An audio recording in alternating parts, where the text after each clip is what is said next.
Our resident route expert, Flash, has just put together a strategy guide for the Eyrie. We're putting these tips and tricks to work in a full game here on Legendary Tactics. So set the stage for us. Excellent. Well, your first decision, as ever, is to choose a leader. My favorite is to go with the charismatic leader. Some people will go for the despot, but I find at this point you've got a small number of soldiers on the field. You have 20 to choose from, so I lean towards getting presence on the board first, because if you start getting your roosts out, people are going to target you because you'll have no defense there, and you'll seem like easy pickings. So I think it's vital to spread your influence before you start expanding. And so when you choose the charismatic leader, that gives you the move and attack as the first actions in your you're given for free. And I would say this is the slower approach to the game to start, because it's very simple to move. So you can see on the screen there we've got the recruit in the battle. And for this one, I'm actually putting, I didn't get a bird card right off the hop, and some people would suggest you need the bird card, but you know what, that's fine, because my home roost are the foxes. So because I'm going to always be cranking out soldiers, or because I'm in the corner of the map, I won't be attacked as readily. So moving from there won't be an issue. Yeah, and you can always move back and forth if you need to, right? That's right. Yeah. And that actually leads us to another great point, which is when you're completely stuck, just throw the card into the move category. It's the safest of all of the decrees. Yeah. Now you're going to have enough, opportunities to attack on an ongoing basis. Especially if you take that right out of the gate. There's enough cats around that it's not going to be a problem. For sure, yeah. And especially you can see now I've got 4 warriors in one clearing and 3 in the other. And so I can spread to a number of different directions now. And even if you lose the battle, then that just means there's another warrior there for you to fight later. So it's really easy to fulfill this decree. And my overall goal is to barely ever fall into turmoil. And I find that a lot of games I can play the entire game without going into turmoil, because I don't try to accomplish too much too quickly. Yes, well that would be incredible, because you think of the actions you could take in a single turn if you never went into turmoil. You must be absolutely yes. That's got to be tough to pull off, though, especially if the other players are paying attention. Well, and part of it is because I move fairly slowly. So you can see right now I've got 0 points. Already the Marquise is up to 4, Woodland is up to 4, the Vagabonds at 2, and so I'm not a target in this game at this point. They're starting to eye each other up, and you can see they're battling each other, and that's what I want. I want to sneak up the back. And I mean, for the Marquise late in the game, it's a lot harder to earn points. And for me late in the game, essentially as a person who's into investments, the area is all about long-term passive investments. And unlike the other factions, Marquise is quick money. Exactly. The day trader of... Yep, you move in, you build something, you get the points immediately. But with the Eyrie, I build it and I don't get any points for that right away, right? Yeah. So, but at the start of the turn, it's passive income that every turn you uncover the next roost availability, you get more cards, and you get that constant growth throughout the game. So as long as you don't fall into turmoil, you'll just continue that machine rolling forward. Yeah. So the Marquise de Cat then is basically going to be your punching bag as you're fulfilling your decrees. Battle decrees. That's right. You can just peck away. You don't anger them too much. And so you can see here again, still no bird card. So I can't build yet. And this is where people would start to freak out and criticize my strategy and say, well, see, if you had the despot, you could build right away. And but I'm fine with that, because I'm setting up my board position, and you can see I'm going for another fox clearing there, so that to ensure, because right now I have a fox clearing and a bunny clearing that I need to move from. So I want my infrastructure built around that core. And then here I'm diversifying in order to get to the mouse clearing, so that I have one of each. And then you can really start. And so what I like to do is have at least one of each, and they're all 3 connected in that corner. And then after that, I like to have a backup. So in case I lose one, then I can move to the one next door. And so I'm actually plotting here and looking forward to where am I going to expand to next. Yeah, but are you a bit hemmed in, though, as far as, well, I guess for movement, I guess not so much, eh? That's why you want to, if you have to dump a suit, it goes in the movement decree. That's right. Yeah. And honestly, it looks like you're really wasting moves later on. because you're just shuffling your guys around. But but it works fine because you can rebalance. And the only problem is the Woodland Alliance really counters you, because if you're moving guys pointlessly, every time you move into a clearing with one of those guys, they're going to steal a card from you if you have a matching suit. So that's the downside to this strategy. Yeah. So now I know we'll touch on the Woodland Alliance in more detail, but because I think it's a shorter conversation. I'll just jump in. There's my bird card and there's my build. So that's what I've been waiting for. So now I can really, I mean, look at me. I'm still at 0 points. A couple of them are already at 8. And so this is where I can really start to roll. But sorry, back to your thoughts. Well, I was just going to say, because it's a shorter question, is the Vagabond much of a factor, as an enemy of the Eyrie? Yeah, the Vagabond is a really interesting character I've yet to master. I'm actually working on the strategy guide right now for him. Yes, but more from the Eyrie's perspective, does the Vagabond factor in? Because the Eyrie is not going to be crafting a lot of cards. It's a great question. The Vagabond can counter whoever they choose to counter, and they can help whoever they choose to help. So they've got the Thief who's stealing cards all the time, and so that can really set you back if they keep stealing the cards you need. Whereas if they take the Ranger, they can be attacking you and just causing havoc and knocking your troops out and spoiling your decree. So yeah, the Vagabond could, if they focused on you, they could be a real problem. Yeah, but they don't have any idea which cards you have, right? No, not necessarily. So I mean, they could, but it's a bit of a they still have to, with the Thief, for example, they can't pick the card they want that's going to ruin your decree. So that's right. Yeah. So although they do end up, I haven't got into the finer points, but I believe they do feed cards to different people, so they could feed you a card and then attack you and take it back. Oh yes, that's true. So but in that case, there's no real losses there. I mean, as far as that goes. That's right. So the Woodland Alliance is really the faction you need to watch out for. Yeah. So that was my next question was, obviously they're going to be your. So what are the big threats that they pose the area as far as that goes? Like you mentioned, the movement part of it. Yeah. So they're going to be depleting your card draw. Wow, look at that. The Marquise is up to 10. The Vagabonds, 11. The Vagabonds up to 10, and I'm still at 1. So so you can see how, as I've suggested, I'm really slow growing. But I really don't like having sympathy in a clearing that I'm in, because it's hard for the Woodland Alliance to get sympathy and then right away set up shop there and start cranking out the armies. They'll usually do it sympathy one turn, and the following turn they'll do their build.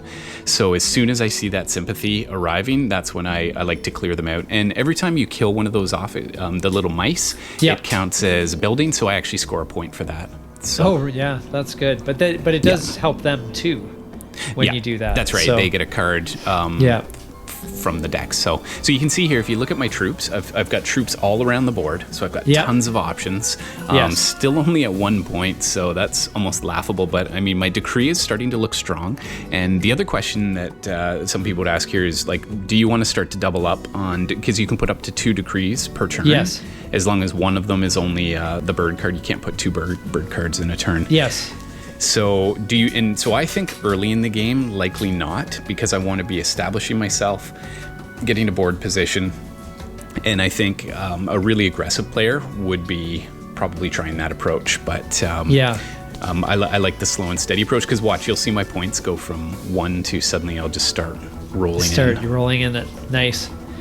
So here, you're going to be taking out the sympathy, are you? That's right. So I'll get a point for that. It's really easy to do. I don't lose any warriors. The one downside to the this charismatic leader is that you're producing a lot of warriors. So you can see I've only got 7 left. Yes. But this is also the stage where I'll start to allow them to defeat me in some battles. Yes. Well, you only have 1 recruit in your 1 card in your recruit decree, right? So That's right. Yeah. And so the pressure is not on that way. That's right. And with the charismatic leader, I probably won't put a second one there unless it were late game and I'm trying to surge for a victory. But for the other leaders, I would absolutely get a second card in the recruit. Yeah, look at that Woodland Alliance. Decree. The Woodland Alliance is they're so sneaky because they look so cute. Yeah, well, it's not just cute, but they're just they seep in there. They don't, attack you. They don't, but they just start wearing you down, dragging cards out. you can see I've got two of them in the two mouse squares, or the bunny squares, sorry. And they're just waiting to wipe out all my infrastructure there, and that would really set me back. So you'll likely see me targeting them in the upcoming turn. Yes, is that worth adding a second battle decree if they start spreading more quickly? Is that? That's right. Yeah. Now, the other way you can invoke martial law, which is another way you can prevent them from expanding. That's it doesn't prevent them; it just makes it harder for them because it requires 3 cards instead of 2 cards in a matching clearing for them to spread sympathy there. So you'll dissuade them from coming that way. Yes. Oh, so the Vagabond did me. He really helped me. He did the dirty work. But so there you go. You predicted that when I put my second bird card in the battle decree, because now I can really start to thin them out. Yes. And I guess you just have to wipe them out. You know, like there's nothing as frustrating as it is to give them the benefit of cards and so forth by attacking them. They need to be, beaten down. That's right. Beaten back. Absolutely. Yeah. He's only at 9 points still, but he can be a threat because he's hard to dislodge. Yeah, and they haven't really spread this game so far. They've been pretty. No, and so when I first started this game, I started on the medium setting, and these are all hard computers I'm up against, and I found now that I've applied all of these strategies, I don't tend to really lose to them, and it's usually a fairly handy victory if you're consistent with this. Even though, I mean, you might be panicking at 4 points, being like, oh my gosh, but I mean, it starts to steamroll. Yes. Well, and that's the thing, and I think that's the nice thing about the strategy guide that you put together is that it's something where, if you can apply the strategies and beat the hard AIs. The hard AIs may not be the definitive, best players of the game, but you can say that you're reasonably competent at that point, right? Yeah, like you could handle yourself reasonably well in a game, most likely, if that's the case. Unless, of course, they'd watched your strategy guide and they knew what you were up to. But that's right. But the Marquise at this point is limited to the same number of moves, really, that he had at the start of the game, whereas my decree now is getting quite powerful, and it's actually difficult for them to, even by targeting me, to try and prevent me from doing what I need to do. Yeah, really, the Marquise de Cat, they need to get as many points as they can early, because things get messy. Because it's not only the Eyrie that are attacking, the Vagabond might take them out, or and it's tough for them to keep their territory, keep hold of their territory there. That's right, and look at that. He's just continuing, but I mean, he's wasting his cards, right? He spreads his sympathy, and then I kill him, and he can't move past that line. Yes. So, and it's interesting in terms of the pronunciation. I know lots of different people pronounce this faction differently. Yes. And I didn't mention it in the strategy guide, but some people say Eyrie, some people say Eyrie, and some people say Eyrie. And I actually looked it up online, and all of them seem to be valid ways of pronouncing them depending on what country you're from. Oh. But the majority of the sites did seem to say that Eyrie is I'm sure it's the preferred point of contention. Knowing the internet, it's probably a big point of contention. Oh, for sure. But I finally settled on Eyrie because not only is it the most popular online, but it's also it reminds me of the birds then, because they're living in the air. So yes, absolutely. There's a nice correlation there. Yeah. So the Vagabond seems to be really helping you out here. Oh yeah. He's helping himself, and he's helping me. Yeah, he's at 16 points. He's the point leader at the moment. So yeah. But at this point, like, even if you're playing with human players, no one would really be paying a lot of attention. They might start to say, "Wow, look at this guy," but at 8 points, I am not a board threat. Yes. Whereas if you take the expand, recruit, build quickly, and you get those passive points early, you would already be at 16 or 20. They know this faction is a late game faction. So here you can see I'm just ruminating, like, so I decided stuck. Where do you want to tie yourself down to holding another region? So I decided to focus. So I've got 2 rabbits, 2 foxes for the moves. Yes. And it'll take me a little bit longer here and this is where you have to be careful, right? And make sure you don't accidentally move all the troops out of the area you need to move from. Yeah. It does perhaps spread you a little bit thin as well, doesn't it? I'm very thin here, which, I mean, I'm getting down to 6 troops, so I don't actually mind if they start killing me off a bit. Yeah. I don't want them killing roosts. That's my passive point generation, which I'm going to need. Yeah, see, there's you got your warrior going back and forth there. Yeah, here we go. No, I'm not a fan. I'm just going to go back. And but that prevents the spread of sympathy if I end up with 3 there. But so here I am looking at possibly if I can kill off some of those buildings, then yes, that's going to be a nice little benefit as well. So yeah, but with only 2, well, I guess 2 on 1 when I've got the advantage. Yeah, so. But I really need to take these guys out first. Yeah, you need to crush them. Yeah, they look so cute, but man, they are really threatening. They are. Well, especially once they get some of their fox warriors down as well. Really. But he's wasting 4 cards a turn to spread sympathy to 2 different clearings there. So yeah. So he's not being very efficient. So yeah, you can see he's the Woodland Alliance is just not. Really that strong in this game. No, I mean, I could put an extra warrior up in that top bunny clearing to prevent him from spreading there. Yeah. But at this point, I'm actually earning points from defeating him, so why would I? Yeah, true. Now here, are you going to run into an issue with the build? You're going to have to keep expanding, I guess, here in order to make sure you're right. Yeah. Suddenly when you get this many roosts, then it becomes a little trickier to make sure. And actually you have Lords of the... What's it called? Lords of the... oh, shoot. What's the name of that? I've got it here. Lords of the Forest. Yes. Where as long as I have equal presence in a square, then I can build. So everybody else has to be dominant. But that's a huge benefit and often overlooked benefit. Probably a necessary benefit. That's right. But you can see in that corner the Marquise built in that space. So if there's no build space available, then I can't actually build there. So then you have to pay attention to, you may need to move somewhere, defeat a couple of, defeat a warrior in a building, and then build on top of that. And that's where it gets a little dicey. Yeah, because even with one build action, it can be tricky. At least you got 2 battle actions in your decree now, so that gives you right. And flexibility.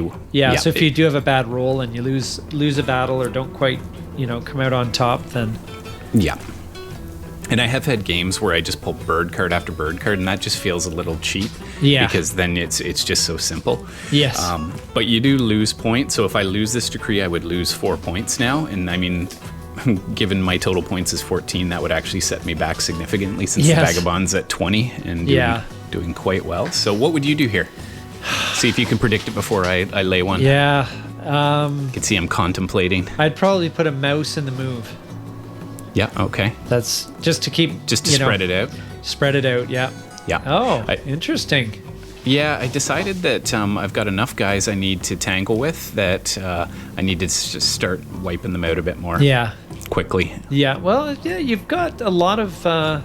I've got 3 mouse areas, and this is where I'm starting to think. No, you mean the rabbit areas. Sorry, rabbit. Yeah, I've got 3 rabbit areas with opponents. Yes. So I figure I can meet at least condition. battle. Whether you win them is another question, but... Yeah, and that doesn't even matter if I win them. As long as I do it, I meet the decree. So there's no pressure with the Eyrie. Yes. Yeah, that's good. Yeah, it's good to, because probably for newer players, they do feel this sense of like, oh man, I got to get things moving, and I'm not big enough on the map yet, and look at the Vagabond's already at 20 points. Like I got to get moving here, but it's like that slow and steady. Every turn you get one more action. That's right, and pretty soon I might start thinking about putting 2 cards down, but that's just to power to the end line. Yeah. Now why'd you move all 4 over there? I'll probably just move them back. Oh, I see. Okay, just. I was just wondering if you had a particular power play in mind, but... Yeah, I think I'm thinking that bunny clearing down in the corner might be the place where You can pull off the battle. I can pull off the battle, kill his little building, and then do the build. Yes, yeah. Because I am starting to really gather a lot of roosts. Yes. Yeah, knowing you're... Yeah, no, and it looks like you're doing well, but everyone else is doing well too, though. That's right. I'm slowly closing the gap now, but... yeah, I mean, the Marquise de Cat probably is running out of steam a little bit, but the Vagabond is always... I can't tell you how many games of Root I've played where the Vagabond ends up winning. Yeah. And it's just so annoying because he seems like such a, considering he doesn't have, vast armies and buildings and all this stuff, he just seems like a, just a random character they threw in, That's right. But I got a really good roll. That roll really helped me there. Yes, that was really... I was set up, you can see, over... that gives you your roost build opportunity. That's right. I was looking over at that Marquise area as a backup that I could win. Yep. But... this is where you also want to plan, if you are going to go into turmoil, you need to think about when you do that, and you want to do that on the build phase. Yes. Because then, like right now, I would have 4 or 5, 6, I would have 8 actions before my build phase. So you at least, if you go into turmoil on your first phase, then you lose all the actions for the rest of that turn. So that's deadly. Wow. This is the one I was it was a bit of a shot in the dark to see how I would do, but I cleared out 1 space there, so that actually set me up for next turn if I can send some troops there. Perfect. And it killed off some of your birds. Yeah, yeah, exactly. Yeah, because I was getting down to about 4, so I've gotten back to 7. But that was a lucky roll because that could have been turmoil if. Brutal tactics. Okay, brutal tactics is great. That's a card that I like. Yes, deals an extra hit, does it? Yeah, it's really great for. That's helpful when you need to clear out a clearing, of enemy so you can build your roost. Then that's absolutely. Good. And now you can see I really need that. So I mean, you can actually end up with up to 5 hits then if you get a roll of a 3, and if you're using the commander, I believe it is. Yep. Then you get that extra hit, so you can really wipe them out in a hurry. Yes. I'm also thinking too, like the Marquise, as you say, he's probably not going to go. He's not going to do too well here. But I'm looking at the Vagabond. I mean, any one of them could take this game. Yep. Well, the Marquise is still getting points, though. They're 23. Yep. It's not bad. So this is where you need to start thinking about who are you going to knock back a peg. Yes. Yeah. Here's the Vagabond giving a speech. Yeah. Well, while he's giving the speech, we'll just take a minute to say if you are enjoying this video so far, if this is adding some value, please take a minute and like and subscribe for us. That would be a big help. And as we've said in other videos, it always helps us to, if we understand what people like, then we can deliver more of that kind of content. So. Absolutely. I picture that's what the Vagabond speech was all about. Yes, actually. Of course. Yeah. Yeah. So here, it's a bit risky going another bird card in the recruit phase, but I really want to secure my positions and make sure I can get what I need. So I'm actually looking at the victory now and saying how many turns. Like, am I going to run out of warriors before I can finish the game? And at this point, I think not. But yeah, well, it's going to be a close call. What's your passive income up to at this point? Your passive victory points? I'd have to see my. Yeah, but you're doing pretty well. Like, you really probably are maybe 2 turns away from winning. I think so. Yeah, so, that's about right. And so brutal. So I had the choice of which bird card to put into the recruit section there. Yep. And I decided to hold back brutal tactics consciously so that I could use it to win some fights. Yes. And that might be enough that at the start of my next turn I would win. Yeah. Well, it's a bit of a risk though, obviously, because if you do have the game does continue, you're probably going to go into turmoil at this stage. Yeah, if I get too far, or if I win too many fights, and I'm down to 3 troops, right? 3 warriors. So, but I'm going to go clear that space out. That'll be where I recruit. Yes. And then I need to lose a couple of fights. Yes. Yeah, again, the Woodland Alliance, not much of a factor this game. Between you and the Vagabond, and the Marquise de Cat's probably been... taking them out as well. I'd like to credit myself with stymieing him up north. He hasn't been able to expand past me. Yeah, no, that's been perfect because he did get into your home roost area. He had that one sympathy there, but you were able to kick him out. That's right. And I mean, the Vagabond, I really should be thinking too, if he's this close, I might want to knock him back a peg so he has to go refresh himself in the woods. Yes, yeah. Especially when I've got 3 warriors there, I could actually do some damage. So is that what you're thinking of here? Are you looking to take out the... See, that to me seems a very risky kind of battle. Definitely. Well, because I want to lose, right? Oh, is that what it is? I want to do some damage. I want him to do a few hits on me. Oh, okay, gotcha. If possible. Yes. I don't want to lose my roost, but... Well, it worked out about as I was hoping. Yes.